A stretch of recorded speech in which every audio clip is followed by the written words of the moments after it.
একে আজাদ, তিনিও অ্যাটকোর সাথে জড়িত, তিনিও ব্যবসায়ী। কালকে দেখলাম তারেক রহমান কি অ্যাভয়েড করলো কিনা বুঝলাম না, হাত মেলালেন কিনা তাও বোঝা গেল না, অন্যদের সাথে হাত মিলিয়েছে।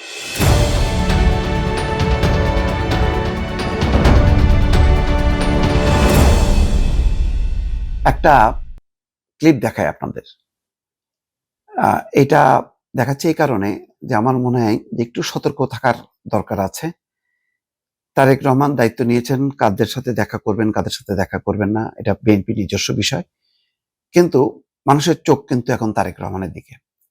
ফলে বিতর্কিত কোনো বিষয় সামনে আসলে এটা কিন্তু কেউ আলোচনা করবে না এমনটা না। কি দেখাতে চাচ্ছি একটু দেখাই।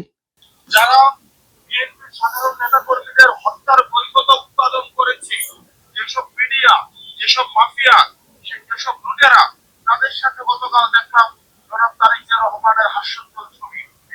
এটি যারা দীর্ঘদিন বিএনপি নেতা কর্মীরা মাঠে থেকে লড়াই সংগ্রাম করেছে, তাদের রক্তক্ষরণ করে এনএসআই প্রধান গিয়ে মিটিং করলেন।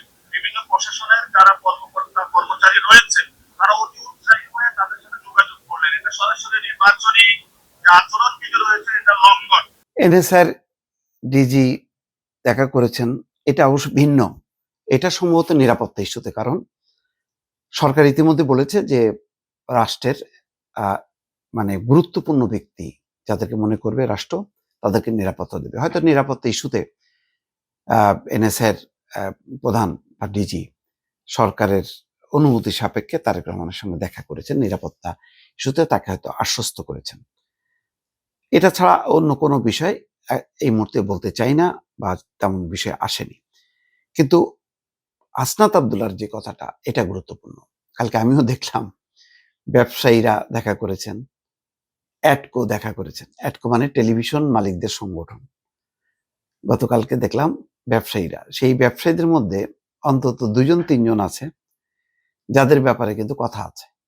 যেমন মেঘনার গ্রুপের মোস্তফা কামাল, যিনি 71 টেলিভিশনের মালিক, যার টিভি একেবারে পরিচালিত হয়েছে একেবারে মানুষের বিরুদ্ধে, গণতন্ত্রের বিরুদ্ধে, সুষ্ঠু নির্বাচনের বিরুদ্ধে। একেবারে যেভাবে মোজাম্মেল বাবু চালিয়েছেন সেইভাবে চলতে দিয়েছেন মেঘনা গ্রুপের প্রধান এই মোস্তফা কামাল। হয়তো এর মধ্য দিয়ে তার ব্যবসায়িক স্বার্থ সিদ্ধি হয়েছে, কিন্তু দেশের ক্ষতি হয়েছে। তো ব্যবসায়ীদের মধ্যে ভালো মন্দ এটা বিভাজনটা দরকার। একে আজাদ, তিনিও অ্যাটকোর সাথে জড়িত, তিনিও ব্যবসায়ী। কালকে দেখলাম তারেক রহমান কি অ্যাভয়েড করলো কিনা বুঝলাম না, হাত মেলালেন কিনা তাও বোঝা গেল না, অন্যদের সাথে হাত মিলিয়েছেন।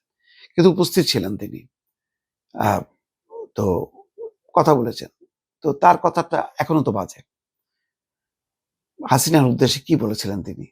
গান গাওয়ার সুরে সুরে বলেছিলেন, প্রথমত আপনাকে চাই, দ্বিতীয়ত আপনাকে চাই, শেষ পর্যন্ত আপনাকে চাই। সেই প্রথমত তোমাকে চাই, দ্বিতীয়ত তোমাকে চাই, ওই যে ওই গানের সুরে সুরে, ভালোবাসার গানের সুরে সুরে তিনি গান গেয়েছেন। তাদের আনুগত্য, তাদের চাটুকারিতা চরম মাত্রায় ছিল। এবং শেষ সময়েও যেই মিটিংগুলি হয়েছে, গণমাধ্যমের কিছু কর্মী চিহ্নিত, তাদের সাথে চিহ্নিত ব্যবসায়ীদের সাথে হয়েছে। সেখানে সোভান সাহেব বসুন্ধরার তিনি কি বলেছিলেন? বলেছেন, নেত্রী আপনার সঙ্গে আছি, আপনি জীবিত থাকতে আছি, মৃত্যুর পরেও আপনার সঙ্গে আছি। এরা কিন্তু এখন স্পর্শের বাইরে। আমি চাই না যে এই কথা বলার কারণে তারা মানে ক্ষতিগ্রস্ত হোক। কিন্তু যদি তারা লুটেরা হয়, তারা টাকা পাচারকারী হয়, যে অন্যায় সেইগুলির বিচার যাতে হয়, তাদের পাচার করা টাকা যাতে ফেরত নেওয়া হয়, আর যাতে অন্যায় করার সুযোগ না পায়।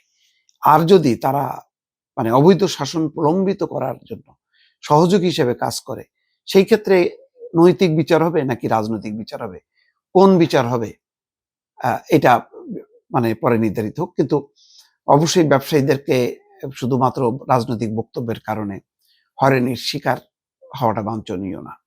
কিন্তু যেটা হলো যে রক্তের দাগ মানুষ তো এখনো মনে রেখেছে, সেটা তো শুকায় যায়নি। তারেক রহমানের নেতৃত্বে তিনি বিদেশ থেকে মানে প্রাণপণ লড়াই করেছেন, এই শক্তিকে পরাস্ত করার জন্য সফল হয়েছেন। দেশে থাকা তরুণরা সেই বিপ্লব সফল করেছেন। সুতরাং এখন এই বিপ্লব পরবর্তী, অভ্যুত্থান পরবর্তী এই নেতার সঙ্গে যদি ওই চিহ্নিত লোকদেরকে দেখা যায়, তাহলে মানুষ কষ্ট পায়, মানে প্রশ্নবিদ্ধ হয় যে তাহলে কি হলো? সেই যার টাকা আছে, যার ক্ষমতা আছে, তারই জয় জয়কার। সুতরাং এই জায়গাটা আরেকটু কনজারভেটিভ হওয়া দরকার বিএনপির, এটাই বলবো দর্শক।